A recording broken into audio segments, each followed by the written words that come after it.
Good evening, everybody. It's 6:30 p.m. in the school committee room. We're not convening a meeting. We convened an hour ago and took a brief tour of the phase 3 of the Arlington High School. It was quite clever.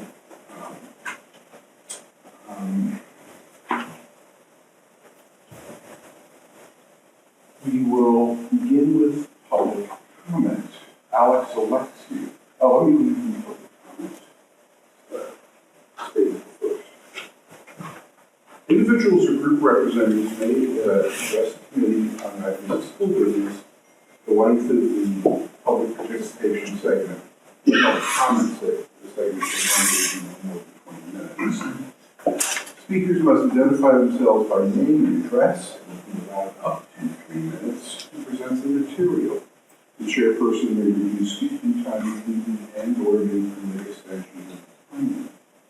Speakers may offer such objective criticism of the school operations and programs as concern them, but in public session the committee will not hear personal complaints about school personnel, nor against any member of the school community, except for the school committee or the superintendent in their capacity as the operation of the school. Under most circumstances, administrative channels are the proper means for disposition of legitimate complaints involving staff members.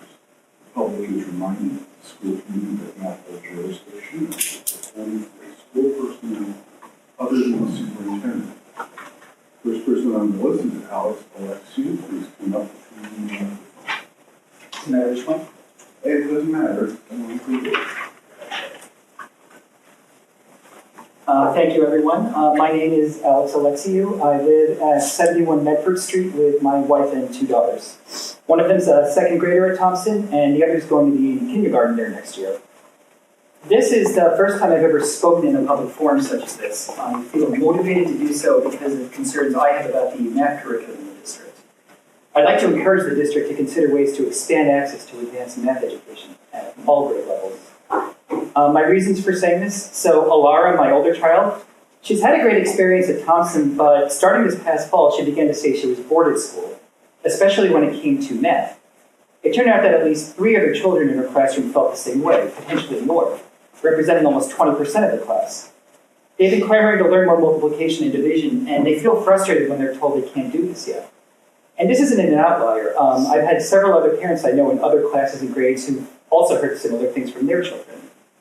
Now, we have spoken with Alara's teacher, and they have tried to help to their credit, but it's clear that they're limited by the expectation of sticking to the curriculum.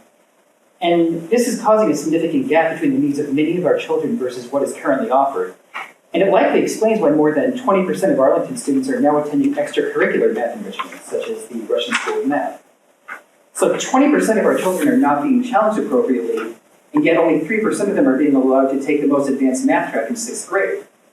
Even some students who obtain a perfect score on the test are not allowed to take advantage of the bypass, and I'm worried this will affect my children when they reach that grade. I've even heard there's a discussion of eliminating the bypass, and I have to ask why.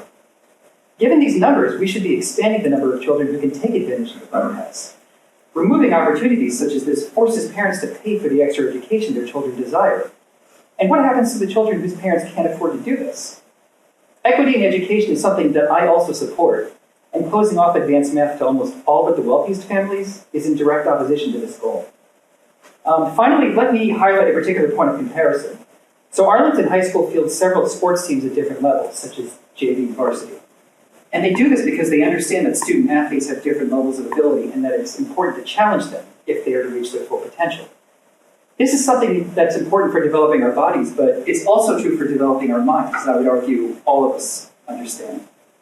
As a public school system, we should be providing all students the opportunity to reach their full potential, whether their talents are in sports or math.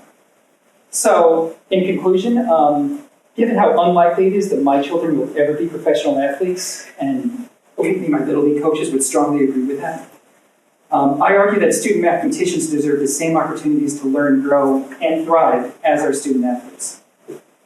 Thank you very much. Thank you. Next up is Patricia Vassila-Musura.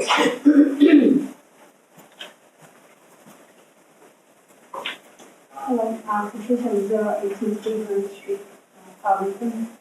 I will keep it rather short. I'd just like to repeat our request, which we sent via email a few times, that Arlington parents would please be allowed to present in the meeting, upcoming meeting in March, and be allowed to present for 25 minutes or so on our side.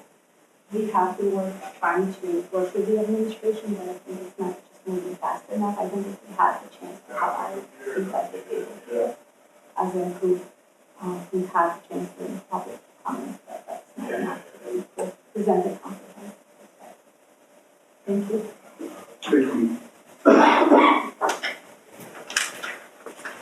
Tonight's meeting of the Arlington School Committee is being conducted by Zoom. It's being recorded and is also being simultaneously broadcast on ACMi. Because all members are present, those will be taken by voice vote unless a roll call is required. Because we have members participating remotely, all those are required to be taken by roll call. Persons wishing to join the meeting by Zoom can find information on how to do so on the town's website. Participating by Zoom are reminded that they need to be visible to others. All participants are asked to activate your camera and provide your full name in the interest of developing the record of the meeting.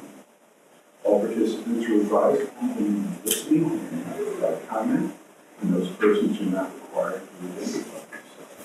Comment about Zoom participants and people watching the ACMi follow the presentation materials, also found on the town's website using the notice agenda platform. Dr. Allison Nappy, are you with us? Seeing none yet, we have Steve Ferranti, our AEA rep. Would you say hello? Hi, it's very, very hard to hear anything at all. I don't know what happened, but it's super mumbled. Okay, we will. Jeff is coming back. He's aware of the issue. Jeff is aware of the issue. Thank you. And is addressing it. He is working on the other issue. We do not have available a HSD reps because there are busy school schedule things happening, so our busy students are out being busy students, and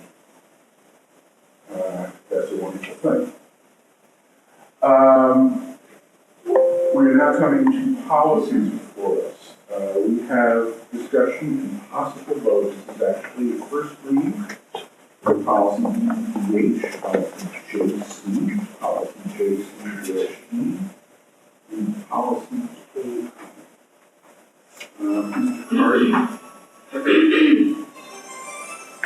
Thank you. So we're actually going to only do policy BEDH and KI tonight. So we looked at those two. We looked at all four, but those two are the ones that are ready for a possible vote.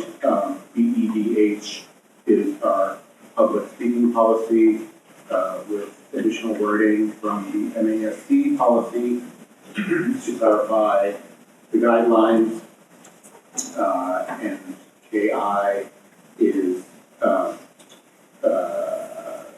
the school visitation policy with some clarifications that were the policy committee felt were necessary in light of some requests for visits that have occurred in the last few months. So let's start with BED. So, Chair, it's up to you, Larry. I would move for BEDH to suspend the policy requiring a first and second read. A motion by Mr. Carden to suspend the rules and proceed to a second. Second by Mr. Thielman in his traditional role. This is going to last for another couple of meetings. That's okay. I can take it. I like it. Roll. Okay. Any questions or comments before the chair comments?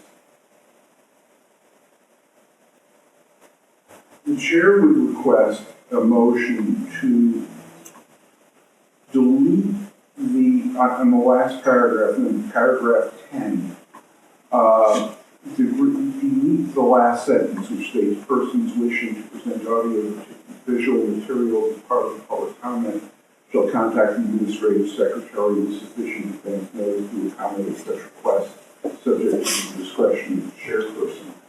I don't want to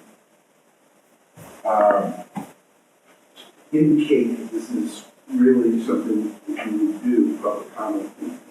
My view is for people to come look at us and not talk to us. So I appreciate a motion to do that sentence.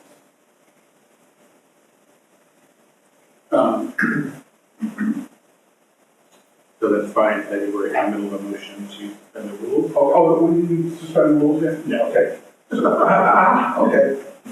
Then we shall Do a roll call vote? do a roll call vote and suspend the rules. Ms. Sexton? Yes. Mr. Carden? Yes. Dr. Allison Anthony? Mr. Thielman? Yes. Ms. Gittleson? Yes. Ms. Morgan? Yes. The chair votes in the affirmative. Okay, so I would Just ask, check and see if we're doing. These are not, yeah, these are not. Because like, there's nobody. Nobody, yes. we'll suspend the meeting until we get the audio fixed.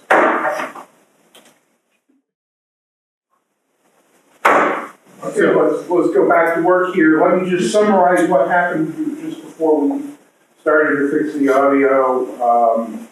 We just passed a motion to suspend the rules to move policy DE, whatever. DEH, yeah. DEH for second reading.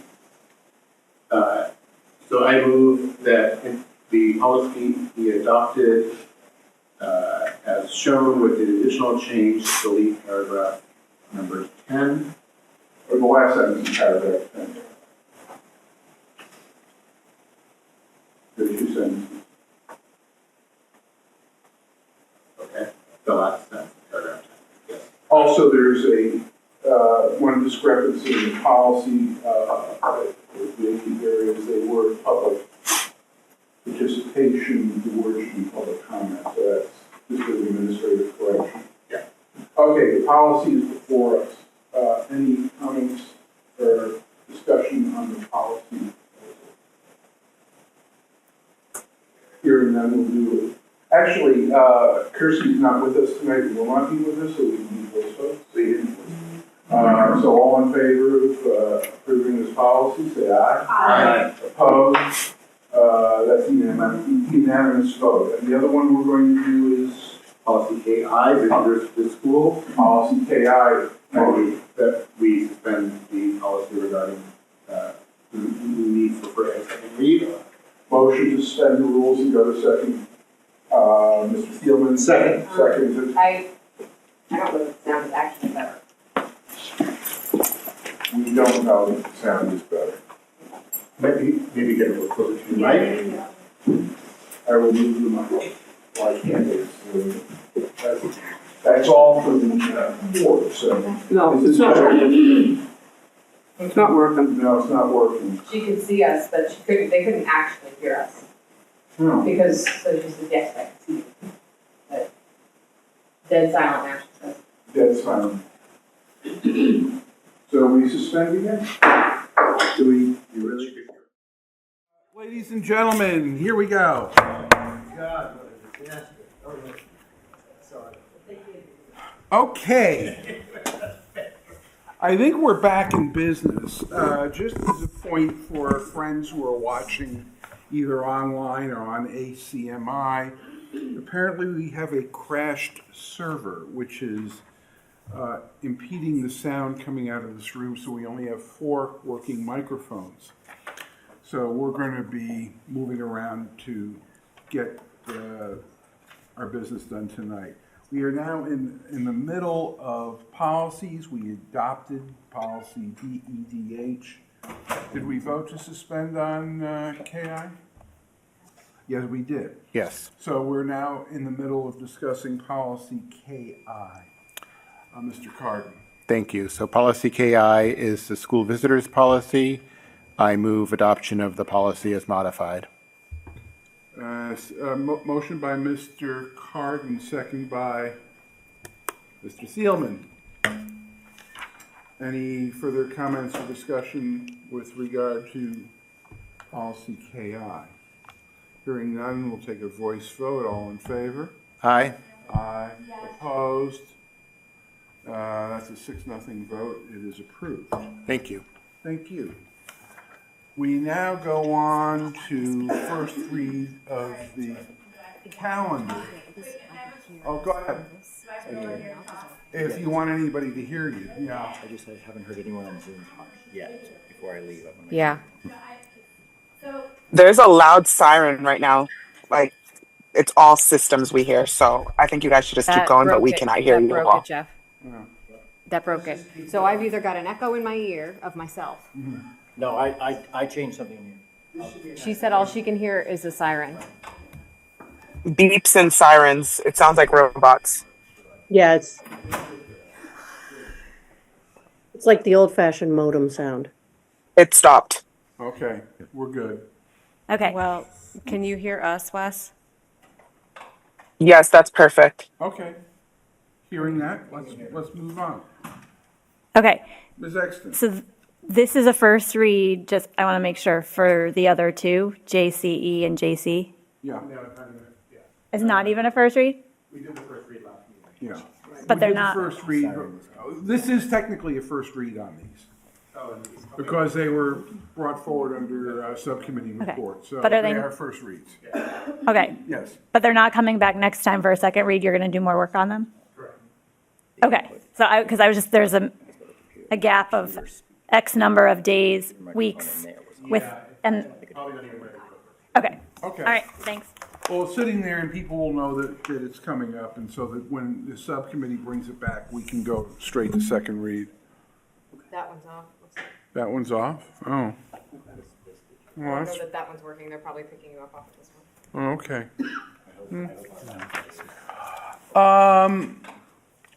First read on the district calendars for school years 25-26, 26-27, and 27-28. Superintendent. Okay.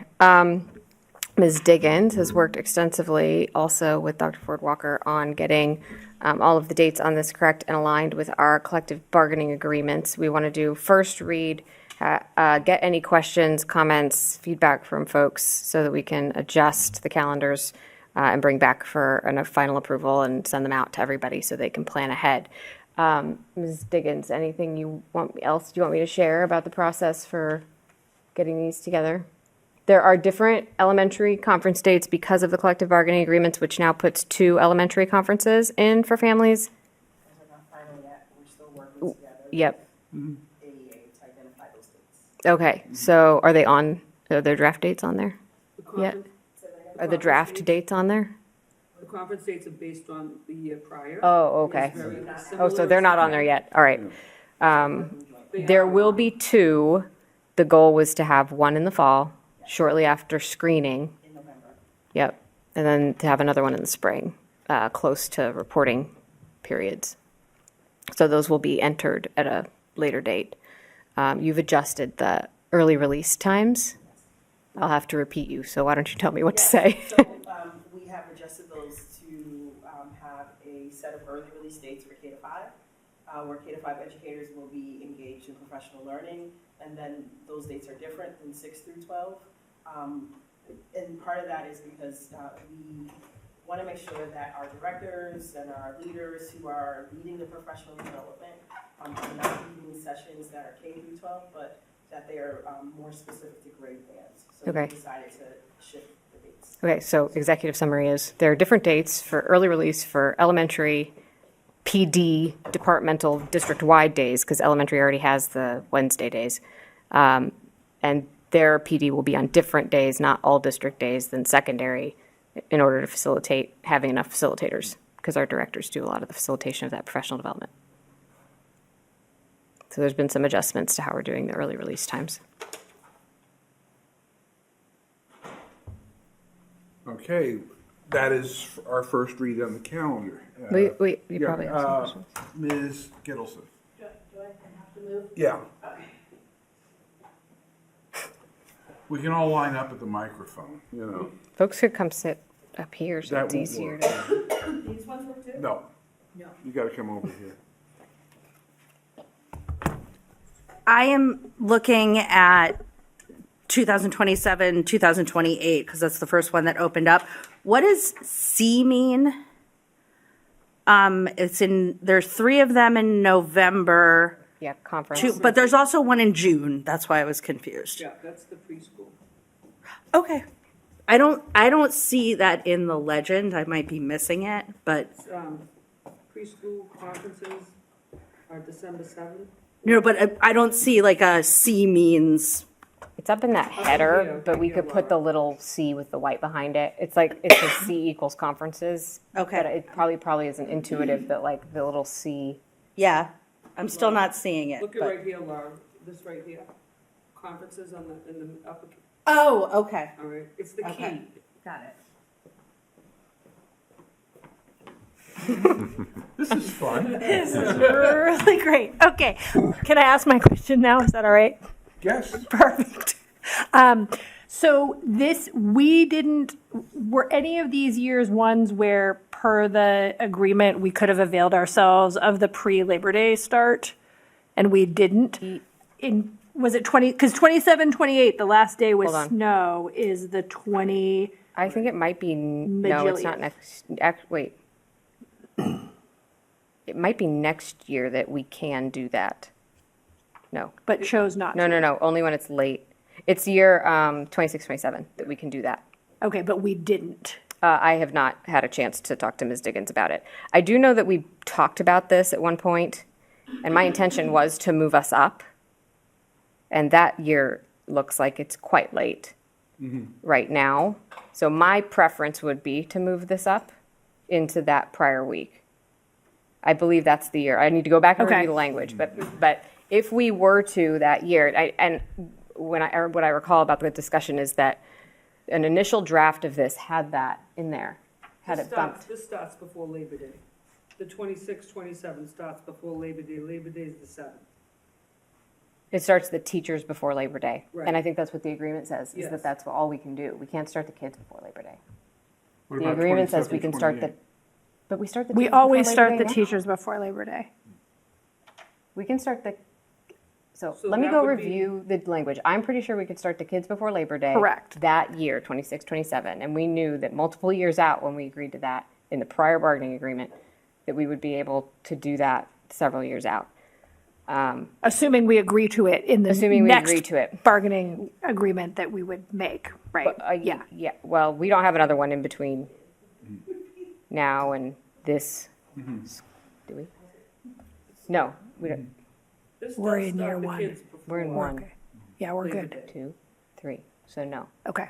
And I just want to review the language again. If we're able to start the students sooner in 26, 27. That's how this is listed, to start the kids on the first, second, and third. Labor Day is not till the 7th. The teachers would be here the 31st and 1st. You're looking at 25, 26, Liz. No, I'm looking at 26, 27. Unless the dates are wrong. So educators will not be required to report for duty more than 2 working days prior to the date set for the opening of school for pupils and not earlier than the Monday prior to Labor Day. Pupils will not start earlier than September 1st. That's so in 26, 27, and it does not say this in what's in Novus, Liz. It says the teachers are September 1 and 2, and the students start on September 7. It's 27, 28. It's 27, 28. Oh, Yeah. Okay, anyway, Oh, I so see. whatever the case is, What happened? if we're gonna do a pre-Labor Day start, and like, let's just really do it. Like, let's be really, really clear that that's what we're voting on, that's what's happening, it needs to be messaged out, like, when we do it. Like, because that will be a huge change in practice. I'm not saying that I have a problem with it, but I just want to be really, really intentional that if we're gonna pull that parachute, we do it in a really, really clear way. So Liz, yeah. there are, One? so there's not a 26, 27 calendar in here. Okay, that's, The 27, 28 calendar, it looks like we can start students before Labor Day. And that is part of a bargaining agreement that we have with AEAA. okay. My Here's this for your reference. I will go over this with Ms. Diggins. We have plenty of time to message it if it's 2027, 28. In 2026, 27, it is also a possibility, and it is in the calendar. So if we're going to do it in 26, 27, then we should do it in 27, 28. Yeah. And I think, and we also need to discuss it because in the draft that I have in front of me for 26, 27, we also wouldn't take that Friday, which we typically have. Teachers have come back on Wednesday, Thursday. And so we would need to think about how we're going to work that Friday. But it has a significant impact on the end of the school year. So we'll look at start and end of the school year. Thank you for pointing that out. And bring back a proposal for whether we do that. Steve has her hand up. I have my hand up. I don't, my camera came on. All right. I don't know what happened. So according to our current contract, in 26, 27, pupils can start before Labor Day. And in 26, 27, and in 27, 28. Correct. Yes. Okay, I just wanted to make sure that. Yep. Sorry. We had a file naming issue, so we. Okay. Any other comments on this? Maybe we should do a second first reading next meeting. Let's bring some revised proposals back. Yeah. Yeah, because we'll be doing something different, and I think the community will be interested. Yes, Ms. Exton. Can we vote on 25, 26 at the next meeting, just because that's next year for families? Sure. Yeah. So okay, that's good. We'll make 25, 26 a first read tonight, and we'll pull 26, 27, and 27, 28 for first read at our next meeting. Definitely have the. We've already adopted 25, 26 previously because we do this in 3-year chunks, but it's a reaffirmation. And we need to get the new conferences in. This adds the conference days and a couple other things.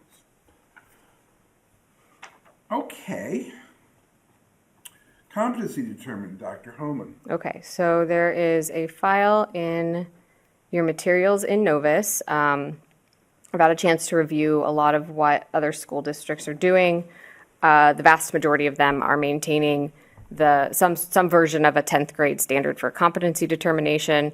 It's either explicit coursework that's listed in the program of studies or some version of that language. It's very similar to ours for the districts that surround us. So understanding that we're more or less on the same page with how other districts are thinking about moving forward, I would suggest that we move forward with the proposal that I had provided. I haven't received feedback or concern about the proposal as we've discussed it.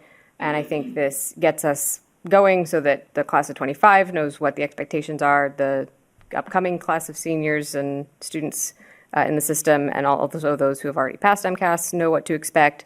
And then if the state were to come out with revised expectations around high school graduation, we could certainly review those at that time and incorporate them into our program of studies or graduation requirements or competency determination if we're defining it separately at that point.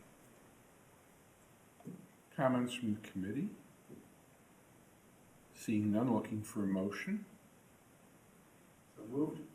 Motion by Mr. Carden to approve the competency determination, second by Mr. Thielman. Any further discussion on the motion? Seeing none, we'll do a voice vote. All in favor? Opposed? Any abstentions? Hearing none, it's a 6-0 vote. This is approved.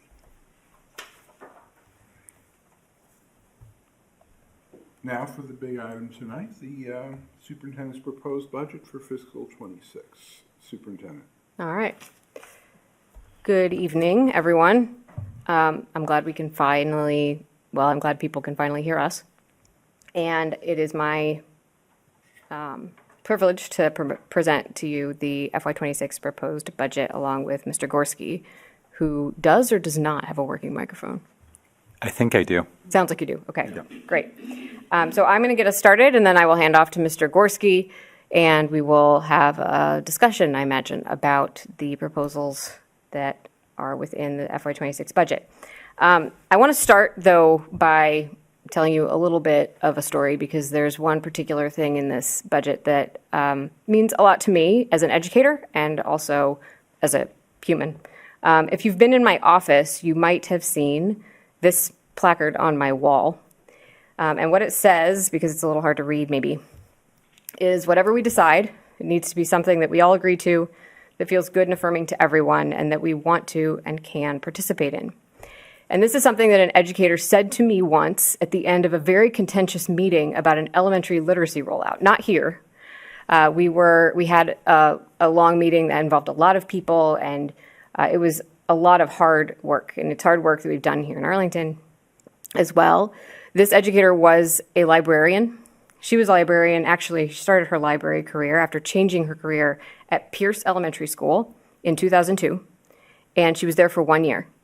And she was there for 1 year because in 2003, we needed to make some significant and very deep staffing cuts to the Arlington Public Schools. And the librarians were on the list. And she, as an Arlington resident, very much understood what was going on and the very difficult decisions the school committee needed to make. And she had actually told me about that in one of our first meetings together, that she loved her community so very much and that she really wished she could work there, and that they had these amazing library paraprofessionals who did a lot of the work of maintaining a library in Arlington and taught classes with students, and she just really wished they could have full-time librarians, but we couldn't at the time. And so she went to Waltham, and she was the librarian at Plimpton from 2003 to 2019, and I consider her a loved colleague and friend, and she passed away in 2019. And so it means a lot to me, having lost my friend in 2019, to have full-time librarians in Arlington Public Schools effective in FY26. And so that is included in this year's budget. And it's really exciting because it's something we've been working towards for a very long time. And it's something that I know that Arlington resident Judy Paradis would be very excited to see happen if she were still with us. So with that said, I'm going to start with the exciting piece, and then we'll dig into some details and numbers. I want to begin, here's our agenda for tonight. I'm going to begin with priorities and highlights from the FY26 budget. I'm going to actually hand it off to Mr. Gorski, who's going to give a financial overview. He'll hand it back to me, and I'll go over some enrollment data, and then we'll talk about proposed budget changes for FY26 and have some discussion. All right. So this year, we are thinking a lot about the commitment that was made in the override vote, and as part of the campaign that was led to have the voters consider what we have in our strategic plan and whether or not they wanted to support that, which they overwhelmingly did. And so in the strategic plan, as we head into year 3 of it, we are also seeing enrollment shift towards secondary level, and we have a beautiful new space where we're trying to expand opportunities for students to take interest-based programming and to make sure that they can be challenged as they move through their educational experience here. So our priorities for the coming school year include supporting the increasing enrollments at the secondary level and really focusing on expanding the accessibility of middle school and high school programming across a lot of different content areas. And you'll see commitments to that in the additions that we're considering. Continuing allocations to employee compensation. We are in bargaining right now with several units, and we want to make sure that we can sustain that commitment and make sure that we can do so in a way that also allows us to keep supporting students. We want to plan for accessible facilities and have the technologies and spaces that we need in order to do the kind of teaching and learning that we want. It requires a lot of flexibility, and I'll talk about why in a little bit. And we want to plan to implement the bargaining agreement terms that require us to hold manageable caseloads and balance class sizes in the bargaining agreement we reached with AAA last year. And as I said when we started, we're very excited that one of our priorities this year is, for the first time since 2003, to ensure that every APS student has access to a full-time, highly qualified school librarian at their school site. So, Mr. Gorski, why don't you go over some of the financials with us? Sure. Thank you, Superintendent. So this first slide is the town appropriation. It's the from FY22 to FY26. The town appropriation is calculated using the current formula established by the town manager and the long-range planning committee. The budget formula increases general education by 3.75% annually and special education by 6.5%. There's also an additional growth factor based upon the prior year or the year that we're developing the budget's enrollment of 50% of the per pupil expenditure. So if you look at that for the current year, there's still override available of 1.7 million, the general education cost of just over 66 million, the sped cost of just over 34, and the growth factor of $1,070,420, and that totals the town appropriation for the school district this year of $103,630,672. This next slide is our anticipated funding sources for FY26. This includes the town appropriation, which is the vast majority of our budget. The town appropriation is made up of, majority of is the local contribution, which is from property taxes and fees, et cetera. There's also a portion of that is Chapter 70 state aid. Our grant funding, we expect to be about level from 25 to 26 with a small decrease. ESSER 3 expired in 9/30/24, so there was a little additional there that in 25. And then we have our revolving accounts, just over $1.5 million. We're expecting a slight decrease in 26. And then the circuit breaker reimbursement program through the state for special education expenditures. And we are expecting, or we are going to receive, because we're receiving the funding this year for use in 26, just over 1.9 million, which is a $156,294 increase over what we had available in FY25. This graph is showing revenue by funding sources over the past 5 years. As you can see, decrease in 22, which is not unusual considering the COVID, and then a little bit up and down, but mostly flat, but increasing in FY26. The town contribution, you're seeing there that the bar graph is made up of town contribution, Chapter 70, which is part of the town contribution, grants, revolving accounts, circuit breaker, and then we have the COVID-19 grants, which have expired. In the pie graph, this is showing FY26 funding sources, all funds. Again, the vast majority of our funding is coming from the town appropriation. We have a portion that comes from circuit breaker, as I mentioned, another small portion that comes from grants, and then our revolving accounts. And then we go into our budget categories, which the school committee obviously is voting not only the budget, but the budget by budget categories.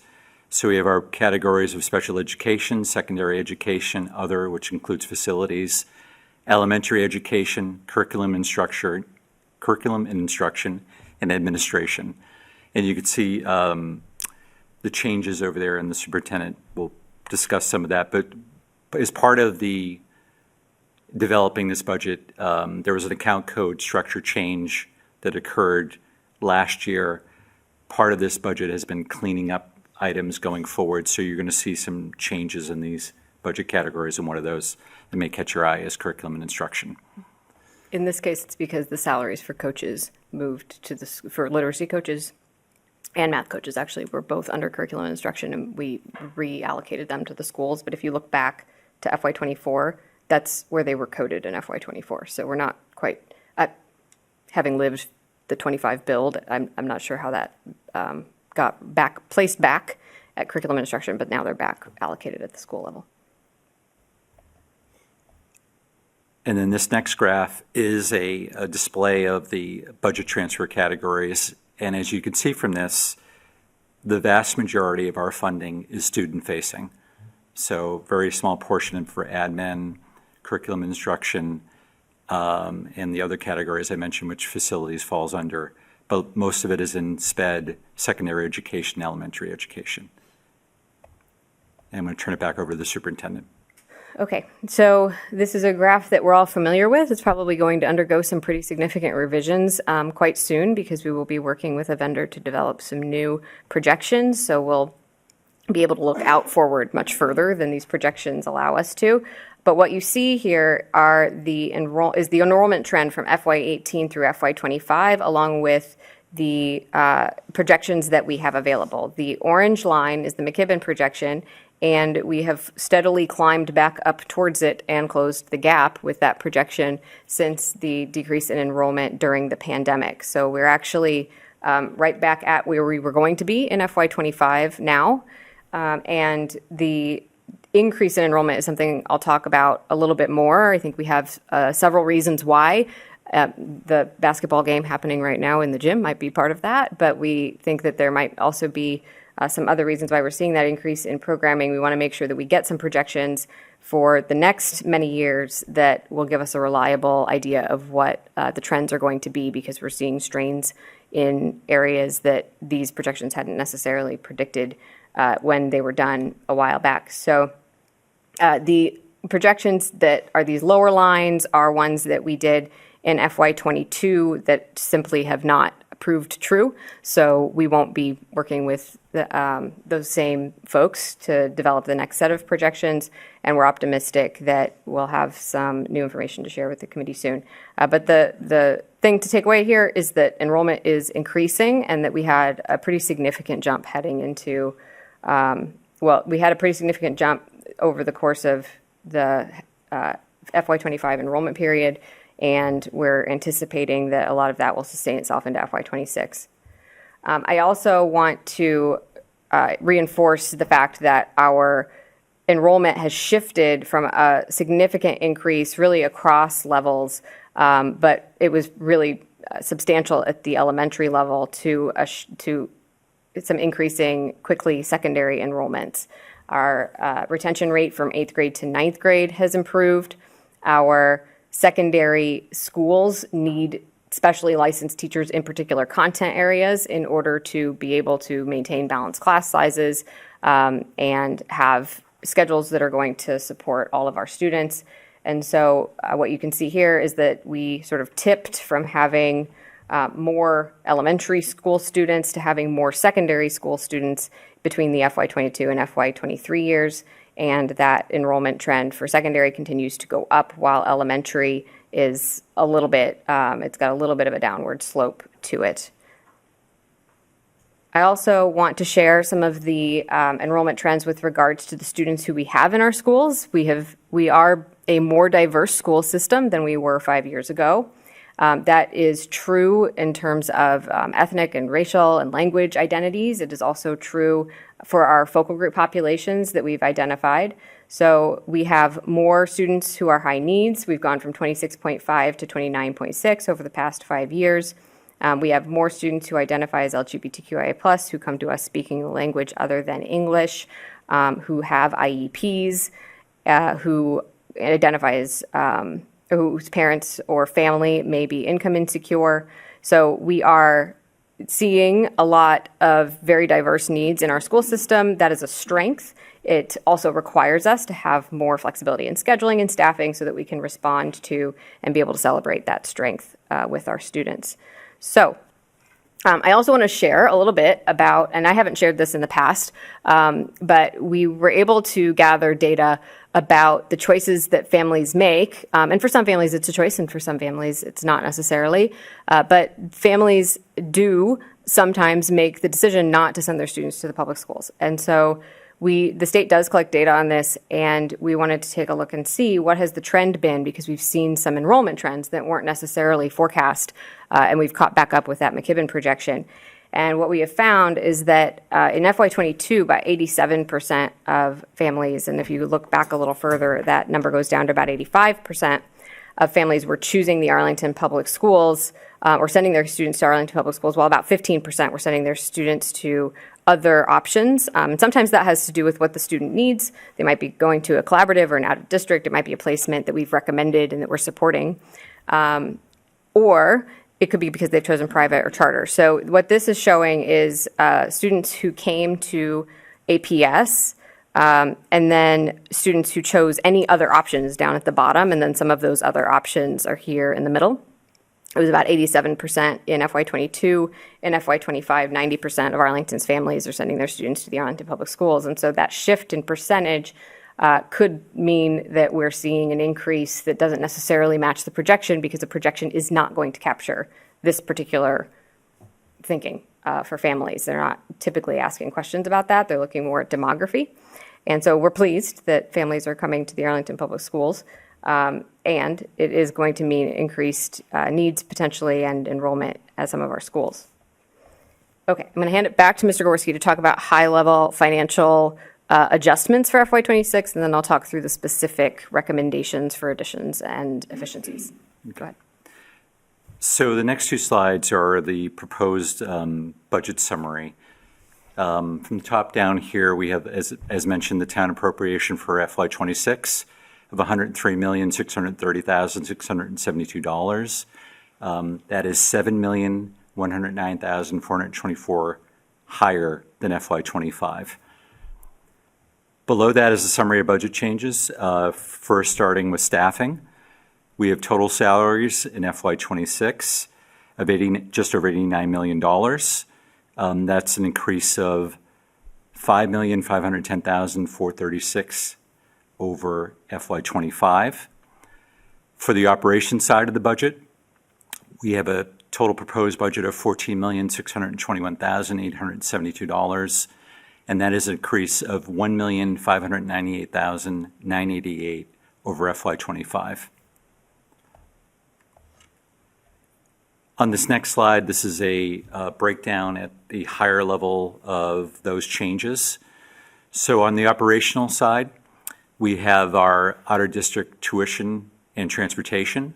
There is a inflation factor that's set annually by the state, by OSD, for private placement tuition. So that's part of this increase, along with the possibility of some students going out to private placement. We have anticipated utility increases of $311,772.50.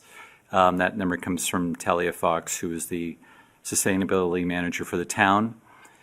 We have department budget adjustments. That was held, one of the things that when I started back in August and September, when I started meeting with principals and department heads, one of the things that they had mentioned to me, they felt that they didn't have enough funding in their budget for supplies and contracts and other items. So one of the things we've been very intentional about throughout this budget is trying to, where those budgets have basically been flat the past couple of years, is to make sure that was addressed. And then there are some other operational additions, which the superintendent will talk about when she goes into detail. Then on the salary side, we have our cost of living adjustments and contractual obligations of just over $3.6 million. There are total staffing additions, 45.3 FTEs, totaling just over $4 million. There are previous staffing adds of 3.1 FTEs, so these are positions that are currently in the district but weren't budgeted for or included in the previous budget. And then there are total staffing efficiencies and adjustments. So there are 14.8 positions, and there's also the collective bargaining reserve that was added in FY25 that's included in that almost $2.4 million number. And the total bottom line, it's 33.5 FTEs, and as I mentioned, we have the $7,109,424, which is the increase over the FY25 appropriation. Okay. I will begin with staffing efficiencies, but Mr. Gorski, I'm going to need you to help me with that last item, a little bit of an explanation of how that's operating. So we'll begin with, you'll see some additions that offset a lot of these efficiencies. And so in a lot of cases, it was easier to sort of think about moving a number of positions in order to do a restructuring or a reimagining of other positions. And so that's reflected here for the libraries, as well as restructuring of a few roles at the central office. So there's an elimination of some roles at the central office, and then a putback of one, and there's one other one that's vacant. And so we'll just absorb that vacancy. And so that's that first item. At Menotomy, we have more we have students who do require some ML support, that's multilingual learner support. And we have right now, we'll have an additional ML teacher next year who went to do some EL implementation work this school year to support the EL rollout of our new literacy curriculum and to support teachers in making adjustments for multilingual learners, for any students who needed accommodations. So she is an ML teacher. She's fantastic. We've really appreciated having her in the specialty role this year, but that role had always been intended to come back into the ML department. And this had been a point too that we had had trouble filling. And so we'll be eliminating that, and she'll be coming back into the ML department. We'll redistribute ML staffing. That's not reflected in staffing adjustments in the budget right now because the students just took the access test.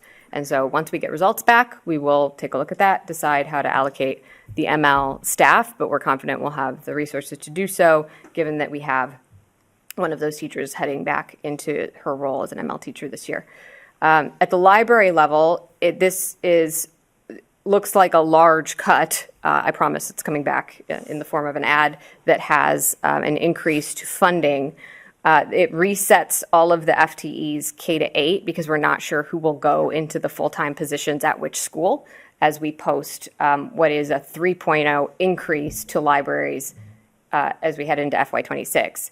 There is a cut to the paraprofessional roles that helps to fund this addition in addition to everything else that's in the additions. And so the paraprofessional support, however, will not go away in our libraries. Each elementary school will still have a 0.4 level of support in their library, and that's 2 days. So they'll have a paraprofessional available for 2 days. Libraries have a lot of sort of very technical work associated with them when it comes to weeding, preparing texts, doing checkouts with students while the library teacher is teaching, for example. And so this level of support will be highly beneficial to our librarians. And so we're not completely reducing our library paraprofessional roles. We are confident that a number of our paraprofessionals who have acquired licenses might be interested in taking and applying for some of the librarian roles, and they're highly encouraged to do so. And we wanted to make sure that we maintained a level of support that was reasonable for our libraries now that they'll have full-time librarians. The math intervention paraprofessional was a role that is actually funded off of Title I, but we expanded it slightly this year. And our goal next year is to make sure that the Title I grant funds fully any Title I roles that need to be placed there. And then if we need to think about making adjustments with reserve positions based on need, we can do that. And so we're just saying that we'll plan for the grant to take that role. For special education, speech language pathologist, my understanding is that this is a vacancy at the high school right now at a level of 0.5. It's been difficult to fill, and that we have the support to accommodate the needs of students for, so that is eliminated from the budget.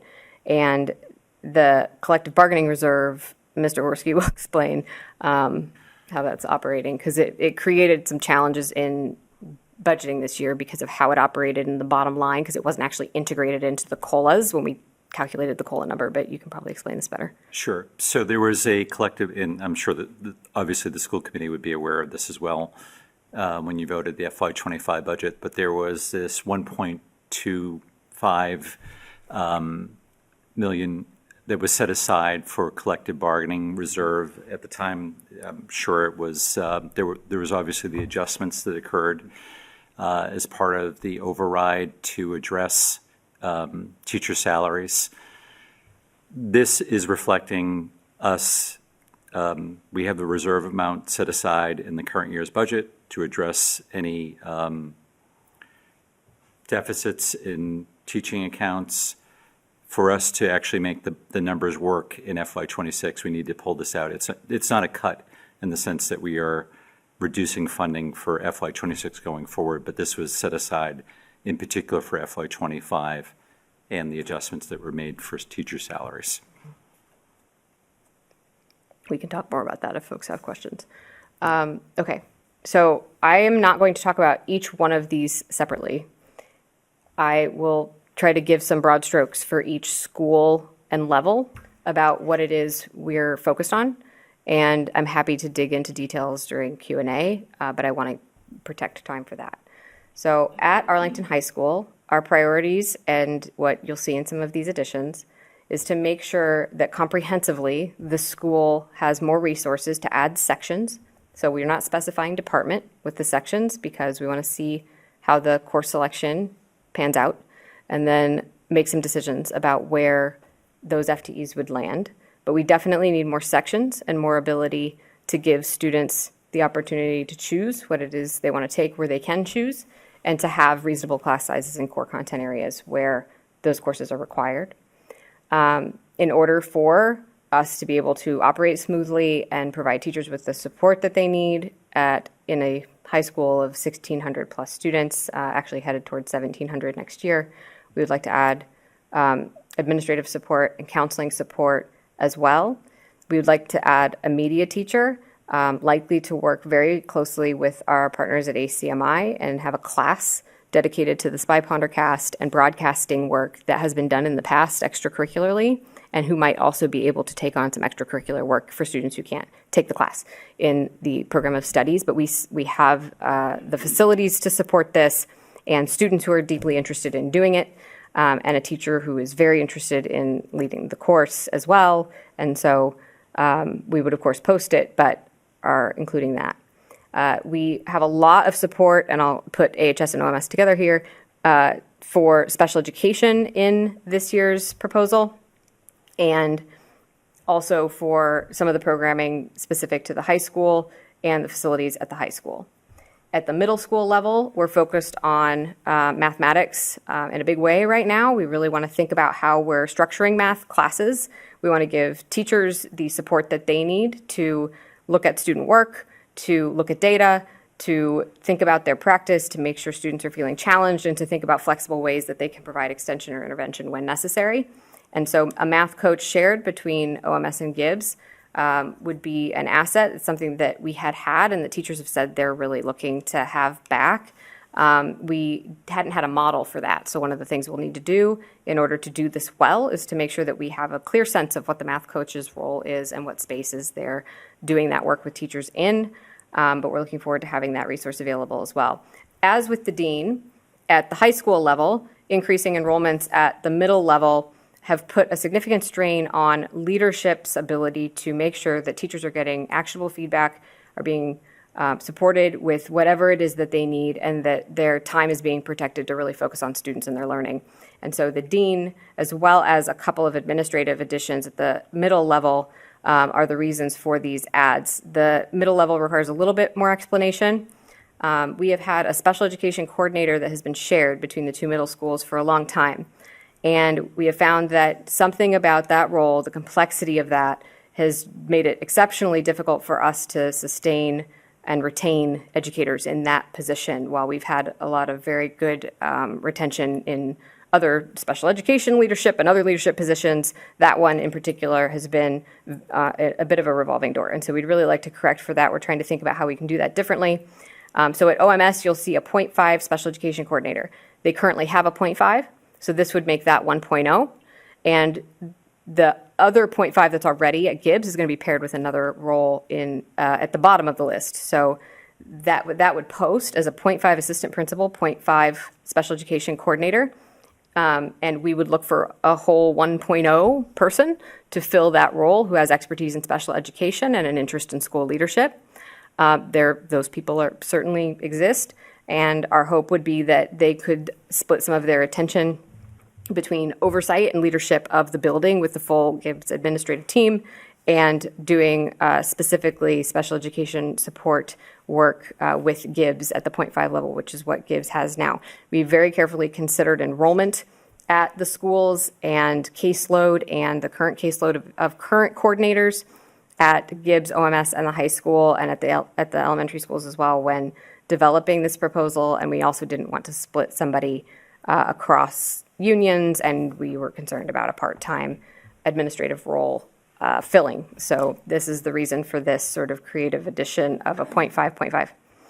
And we've also added a school counselor at OMS, which will allow for our counselors to do more Tier 1, Tier 2 work alongside supporting all of our students. We have a school counseling model now at OMS, and this will allow the counselors to do all aspects of that school counseling work, which engages them across all 3 tiers of support for students. Okay, at the elementary level, starting at Pierce, there are a couple of additions here. The kindergarten TA is actually a TA that is currently at Pierce at a 0.6 level, but because we're not eliminating a section at Pierce, right now that role is in support of a specific population of students that has gone down a bit, but our goal is to alleviate some pressure in other parts of the system by swinging to the west with the buffer zone assignments. And so what that will likely mean is either a kindergarten or a first grade section at Pierce. And right now, the kindergarten sections at Pierce are quite tight. They don't have any additional room. And so there's a possibility that we could make a decision that that's a first grade section. Alternatively, we might add a third grade section, in which case we would need a kindergarten TA. So we'd like to keep a 0.6 TA that is there, add the 0.4 to it so that they can maintain that role and have the kindergarten support that they need. There have been repeated requests from Pierce and Bishop for additional support for tiered interventions and social work. And so this proposal does have them share a social worker, those 2 schools, and puts some additional reading specialist support in at Pierce. Notably, Pierce does have 1.5 reading specialists now. 1.0 serves the entire school. 0.5 is specific to SLCD. And so they are at 1.0 reading specialists at Pierce right now, and this would add a 0.5 reading specialist at Pierce. At Menotomy, they have added classrooms, and we've been sort of slowly adding paraprofessional support to that. They currently have 2.6 paraprofessionals and would like to have those be full-time roles because they have more full-time students in the more classrooms that they also have, so that adds 0.8. There is a full-time BCBA addition. We had initially had a part-time added in. This would add a full-time and would also add dedicated support to the SLC at Stratton for BCBA of that in that program, and also a little bit of sort of leadership support for the teachers and additional support for the teachers there, while also adding some district-wide support on our BCBA team. And we've heard about caseloads from them several times, and so this is in pursuit of some of that caseload work that we'd wanted to do. The full-time librarians, so you remember that it was 8.9 reductions, and now there's 8.5 add back. And there's more FTE reduction than there is addition, but at higher salaries. And so that FTE reduction does not fund the addition in full, and it is actually a net add in terms of dollars for us to put the full-time librarians in and make sure that everybody has the paraprofessional support at each school as well. And then there are reserve positions then that I'm mostly thinking about special education potential needs. If we were to need an additional position at the high school or at OMS, I'll be watching for that, as well as any enrollment strain needs that we might have to put additional sections in at the high school or at OMS.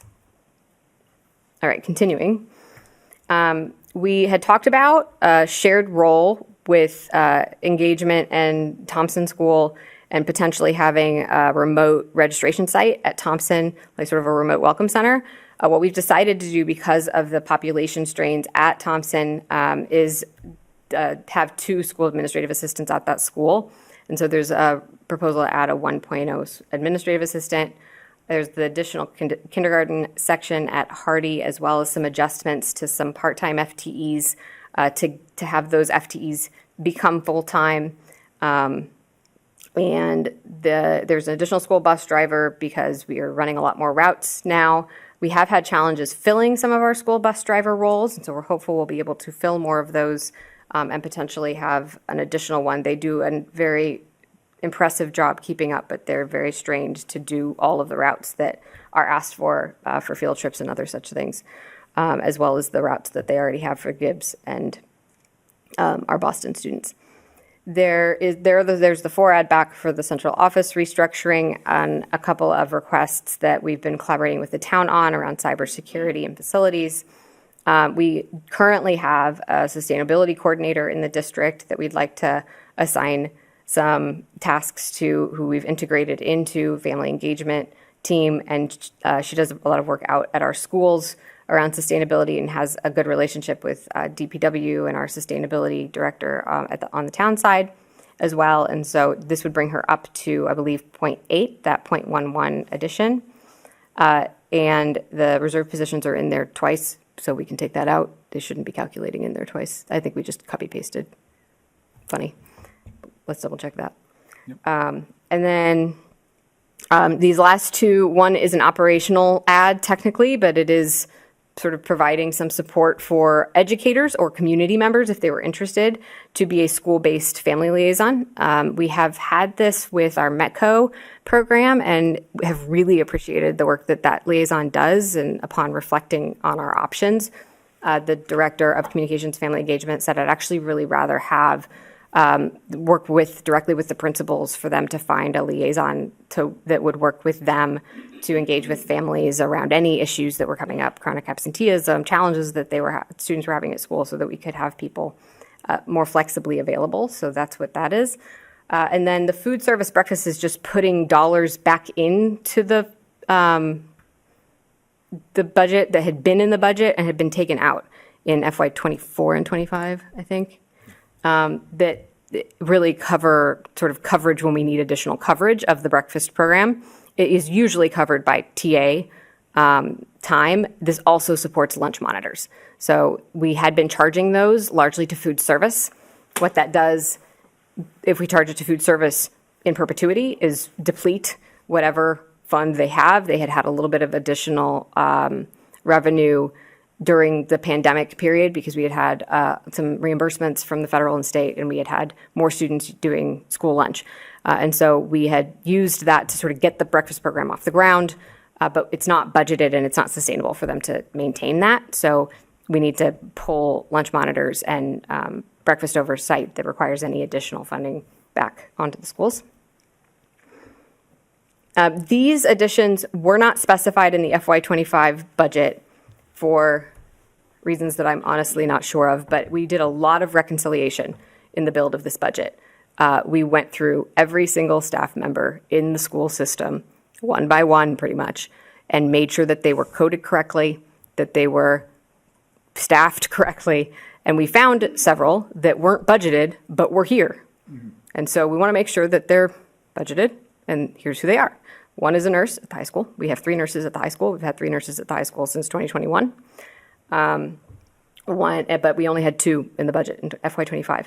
We did add a world language teacher this year because we needed an additional section of Mandarin at the high school. The communication specialist role, it hasn't actually been a net financial add. We had the role in a grant in ESSER when we started that role, and we had a 0.4 added on that we also charged to the grant that year, or that we were going to charge to the grant, but we might have actually charged to the general fund and then not transferred off. One of the individuals who was in that role had been here for a very long time. The salary difference was negative. There wasn't a salary difference. So the question was, do we need to hire a 0.6, or can we essentially take the salary amount that was budgeted or allocated for the 0.6 in the general fund budget for 25 and use that same amount for a 1.0 and adjust the job description so that it would fit with a salary that would match that. So we did that, and we have somebody spectacular in that role right now and would like to maintain it in the budget so that we can keep a full-time person in that role. It wasn't a $35,000 ad when we added it, but it is currently factored into the FY25 plans and 26 plans. A PE teacher, this moves, this actually was added this year because of enrollment levels at OMS, and it wasn't budgeted. I'm not 100% sure if it was there already, but it certainly wasn't in the budget, but the person is there in the role. The same is true for that occupational therapist role, an assistive technology specialist role, and these are roles that we've needed them, and so we've paid additional, and so we just want to capture that as actual FTE, and the same is true for that physical therapy role. So that totals 3.1 of fines in the data that we've now corrected for and wanted to make sure were captured. For operational additions, this is the last slide.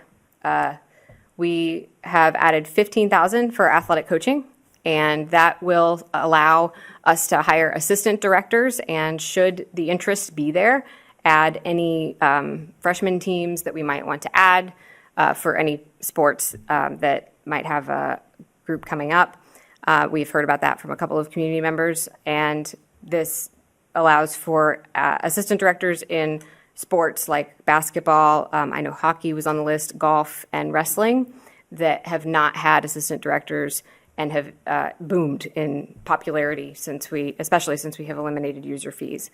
So we'd like to support that for the athletics. The next couple of things are requests specifically from the IT department to support network monitoring and backup of our data.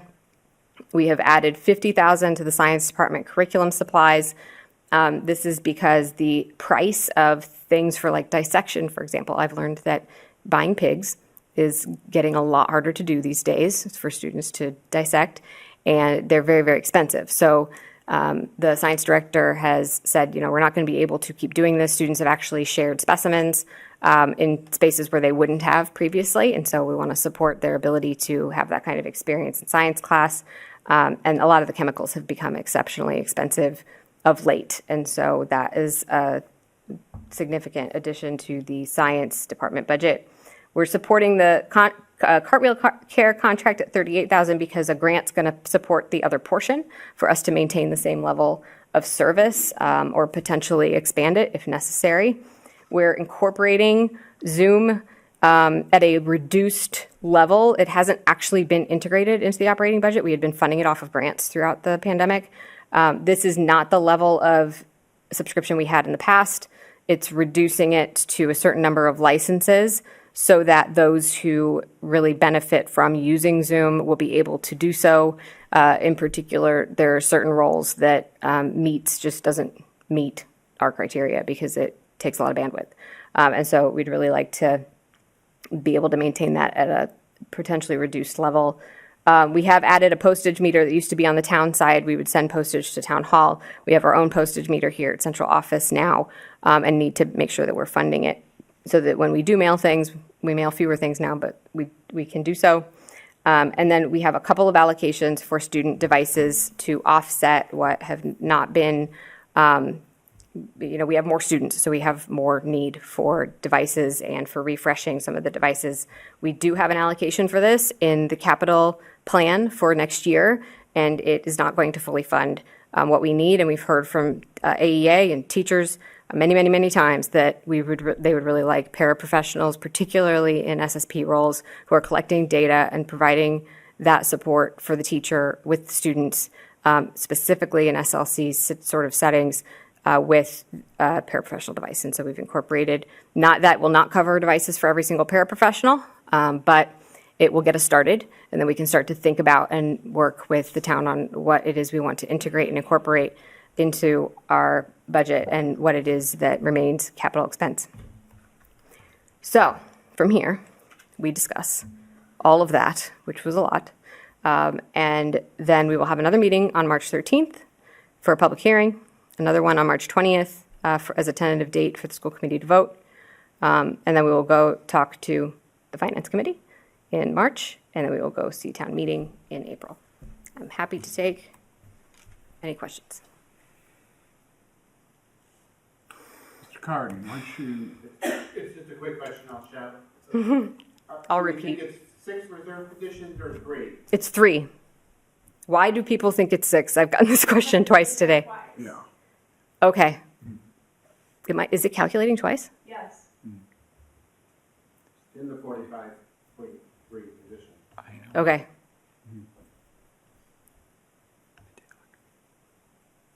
It's 3. Ms. Morgan, Anyone else who wants to be on the list, I'll recognize you to take the seat after Miss Morgan leaves. This is really fun. So I had a question. So with the Hardy kindergarten position, we probably need a kindergarten TA, right? Or, I mean, I get that maybe it's going to be a first grade person, but anyway, probably makes sense to build that in there so that we know we can do that. So the positions that are new, so that have arrived this week they've clearly come above the line over the last few days, that are challenging for me are the social worker. So love social workers, love reading specialists, think we should have them everywhere, more of them all over the place. And I cannot find an objective way to place them at the buildings that they're being placed at. So I can't make it, so there's a 0.5 reading specialist at Pierce, a 0.5 social worker at Pierce, a 0.5 social worker at Bishop.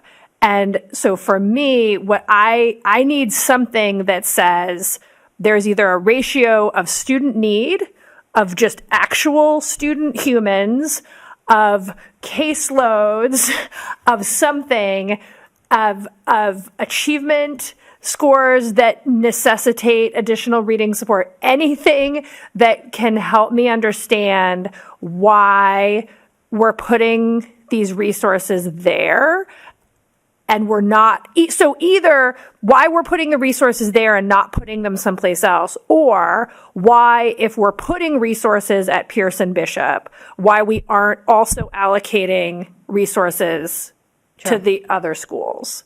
So I don't think that's an answer that you could necessarily have tonight, but like I need something that says this is really justifiable from you know, because I just can't make the social worker work with it, at least with what's in position control right now. So that's really important for me. And ideally it's tagged to something it's not just, oh, they want it. Because honestly, every elementary principal should be coming here and saying, I want more social workers, I want more reading specialists, right? So I need something beyond, oh, well, they said that they need it at their building. So those ones are tricky for me right now. They're also new, right? They weren't here. They hadn't made the list until a couple of days ago. And then I had the same question about the reserves, but I think it's just that they're listed as special education and secondary, and then they're listed as multiple up higher. And I think that was it. Yeah. Okay. Thanks. Anyone else like to take the golden microphone? I can speak a little bit. Superintendent, yeah. Okay, I can speak a little bit to social work and reading support. The allocation of FTEs at Bishop and Pierce for social work are the lowest in the district right now. And at the elementary level, we have had 2 social workers at any school that has a program. There are also 2 at Brackett. We've maintained the social worker at Brackett and added a social worker at Hardy when the program moved to Hardy.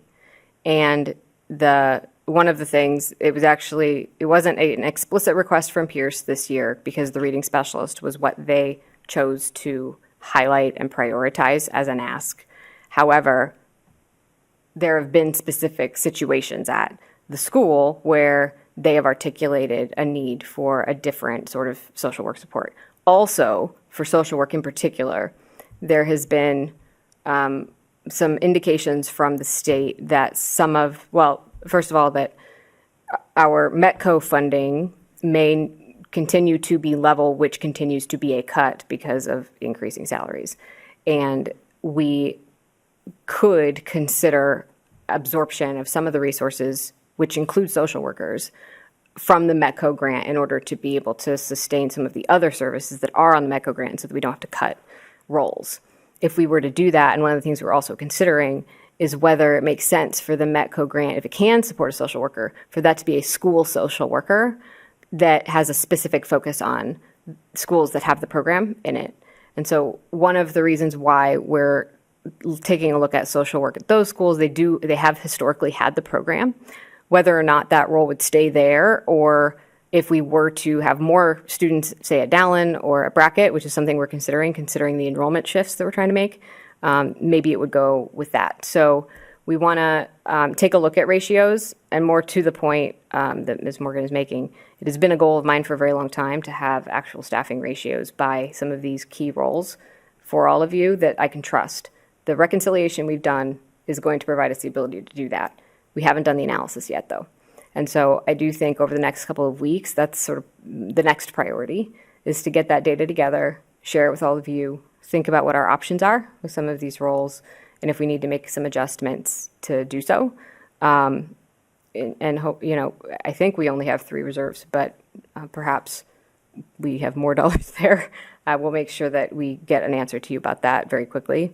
But we can also shift locations for some of these and think about what it looks like once we have that data prepared. I do know, just from having looked at the staffing at these schools in these positions, that those 2 schools are the least serviced for all kids in those 2 positions compared to all of the other ones. Ms. Morgan. I'm just going to yell because this is really quick. So I think,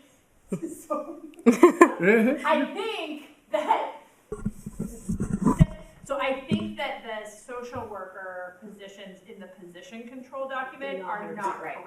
There's also grant ones. Yeah. So that makes it look more disparate. So I don't know what we can do about that. If there's just a way to say, this is what social work looks like in like actual factual, that could potentially clear up the social work piece for me. So thank you. Yep. Understood. Anyone else?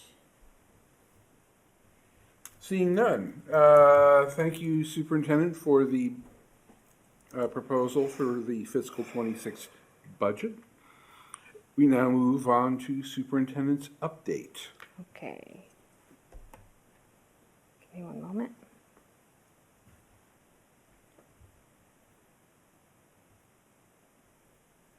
All right. We're very excited to visit the new phase of phase 3 of Arlington High School, the new wing that has opened when we came back from the February break. Those spaces include 3 new gymnasiums, exercise and locker room facilities, the administrative suite for the principal, and a brand new black box theater, which is absolutely amazing. The girls basketball team hosted the first game in the gym last night and beat Waltham in the first round of the state tournament, which was their first tournament win since 2015, which is very exciting. Good for them. Yay. And then we are still working through punch lists with the construction team and some parking challenges. You might see some very creative parking in our lots if you come to visit us. We are a little short on spots, but we've been very grateful to our town colleagues for helping us out with some passes for the neighborhoods nearby. And some other creative solutions from our friends at CVS, and we're working through it. It is important to note, though, that if you do visit, parking might be a challenge. Give us a little bit more time. Give yourself a little bit more time to find us. And, of course, our wonderful folks at the front door of the high school will help you get to wherever it is that you're headed. Should you come in that door or the Menotomy door or our door, we'll make sure that you can find us. We do have a lot of families who are visiting for kindergarten registration. I'll have an update on that in a moment. Our door is not accessible via car at the moment, though I am talking with the construction team about whether or not we can safely provide a little bit more access to an accessible entrance for the central office down here. So also, I wanted to give a brief athletic update. The boys basketball team is playing the first round of the state tournament right now. As we speak, we're all hoping we can get over there maybe and see the end of the game. The wrestling team won sectional championships for the 2nd year in a row. Boys hockey won their first round of the state tournament, and they're on to the Sweet 16. They'll be playing in Arlington on Saturday versus St. Mary's. Girls hockey team had a great season and made it to the first round of the state tournament, and the girls alpine ski team finished 8th in the state meet. So all of our teams are having a fantastic winter season, and we're looking forward to cheering them on as they wrap it up. I have a quick kindergarten registration update for you. We have 305 registrations, and we've only been open for registration for 2 weeks. So that's pretty good. We're very excited about that. We have gotten blasts out. Our town colleagues have been very helpful with this. We've had flyers all over town. And this is probably the swiftest we've had this many kindergarten registrations since I have been here. So we're very excited to see so many families registering. We have a projected 423, so we're working on finding kindergartners. If you know a family with a kindergartner, please let them know that they should register for school and that we're here to help them if they need anything. Just come see us at the Welcome Center if you can park, or call us. And this is the school count and buffer zone count at the moment. There have not been any buffer zone assignments yet.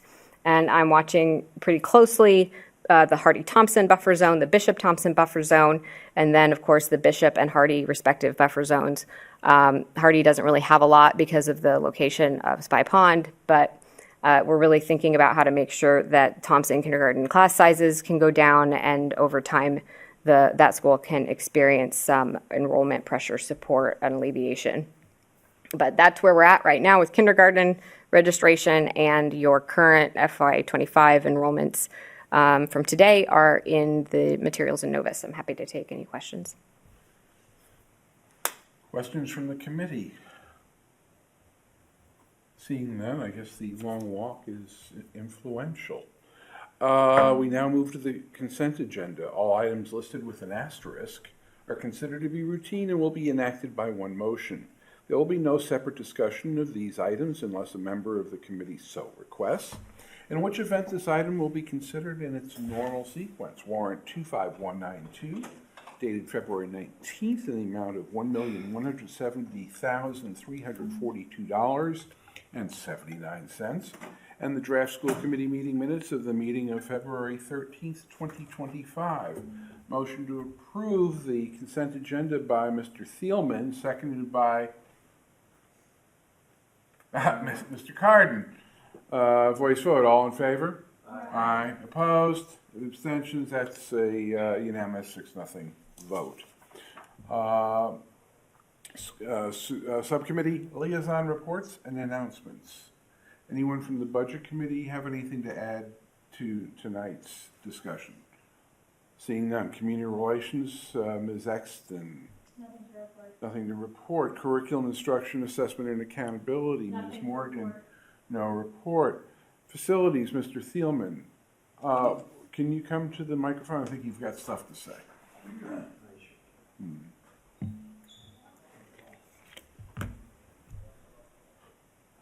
This is like town meeting. Yeah. You could put a timer here for you. Yeah, you should put a timer.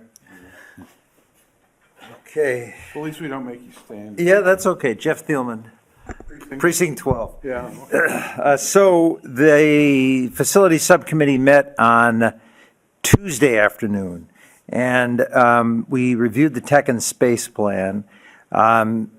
There's a list of facilities priorities and technology priorities in the space plan. It's in it's in Novus and everyone's agenda.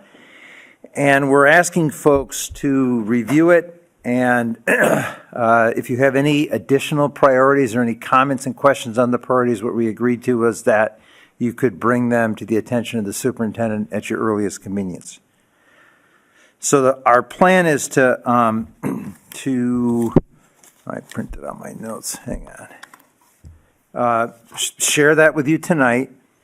The subcommittee is going to meet in April to review the updated plan, which will include costs. And then the plan is going to be presented to the school committee for review and a potential vote in May.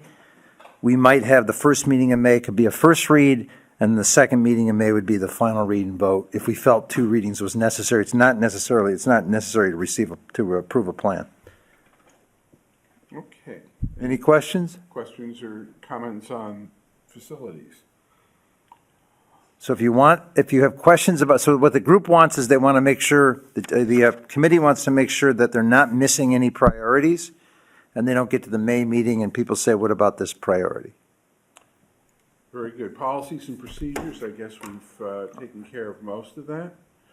Arlington High School Building Committee, Mr. Thielman. Well, we all saw it. Dr. Holman explained it's doing well, and we have a meeting next Tuesday night, the 11th, not next Tuesday night, the 11th we meet. Okay, any liaison reports? Any announcements? Any future agenda items? So now we're at a point where we would be looking towards executive session. So we would need to enter executive session to conduct strategy sessions in preparation for negotiations with non-union personnel, or to conduct collective bargaining sessions or contract negotiations with non-union personnel, to discuss strategy with respect to collective bargaining or litigation, if an open meeting may have a detrimental effect on the bargaining or litigation position of the public body, and the chair so declares that, and to negotiate discussions pertaining to AAA, AEA Unit A, AEA Unit C, AEA Unit D, Local 680 school bus operators, school cafeteria workers, and traffic supervisors. Motion by Mr. Thielman, second by Ms. Exton. That will be a roll call vote. Ms. Exton? Yes. Mr. Carden? Yes. Mr. Thielman? Yes. Ms. Gittleson? Yes. Ms. Morgan? Yes. Chair votes in the affirmative, 6-0. We are in executive session, and we will not be returning to an open session.